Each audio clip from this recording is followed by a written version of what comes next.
Nós íamos buscar o Senhor na consagração, entrávamos às 7 horas. Quando era 2, 3 horas da tarde, estavam os jovens saindo tudo de joelho, orando, chorando. Ninguém se lembrava de ir para casa, ninguém se lembrava de beber água, ninguém se lembrava de comer. Porque a presença do Senhor era suficiente para nós. E eu queria, irmãos, ver aquele tempo voltar.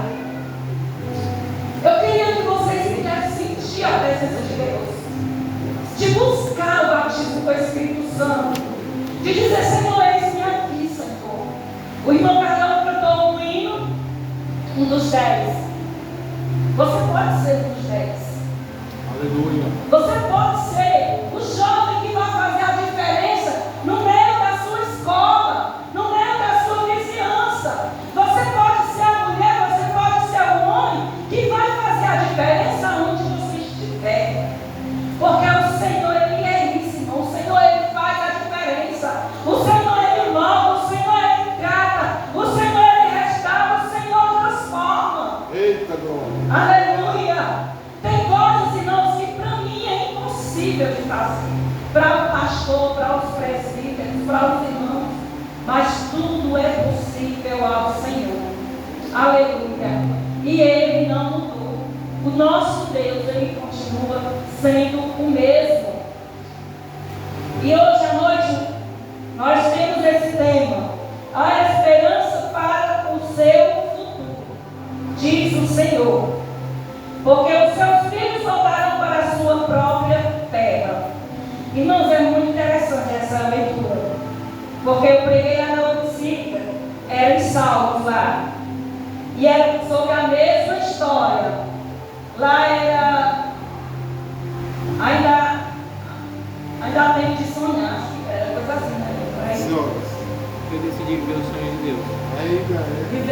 Vamos viver o sonho de Deus. Eu decidi viver o sonho de Deus. Eu decidi viver o sonho de Deus.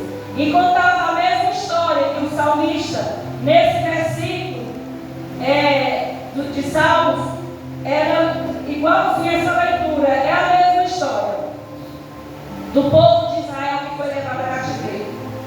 Houve um tempo em Israel, irmãos, que o povo adorava ao Senhor, eles louvavam ao Senhor, o povo judeu, servo de Deus, conhecido pela história dos seus antecedentes,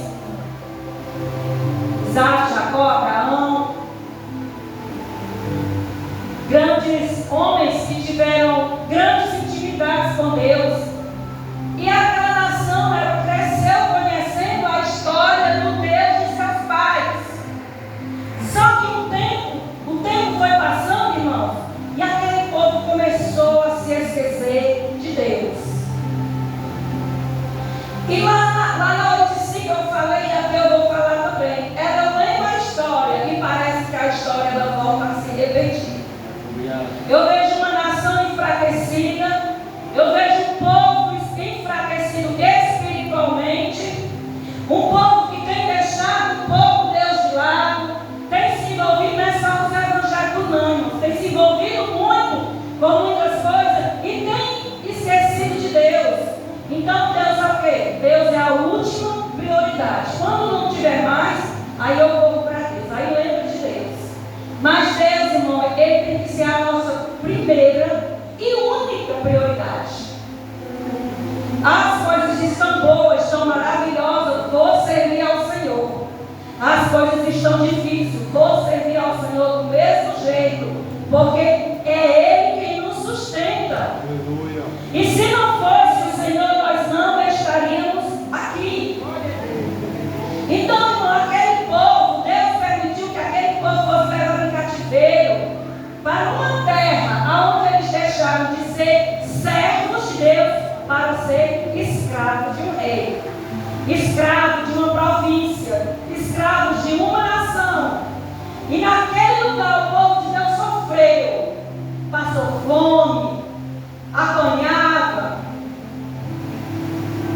mas o Senhor permitiu que tudo aquilo acontecesse para que eles se lembrassem do Deus de seus pais. Então Jeremias, ele foi um profeta daquele tempo. Jeremias, ele profetizou que ainda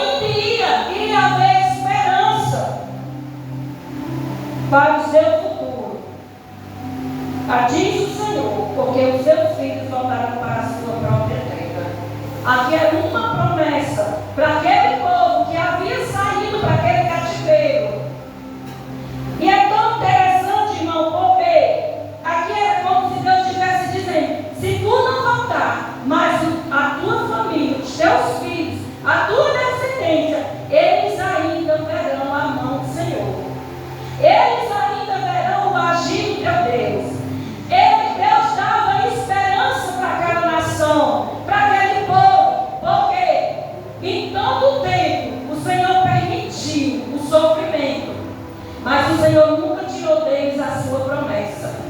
Mas o Senhor também não livrou deles passar pelo aquele processo, porque era preciso eles passarem. E eu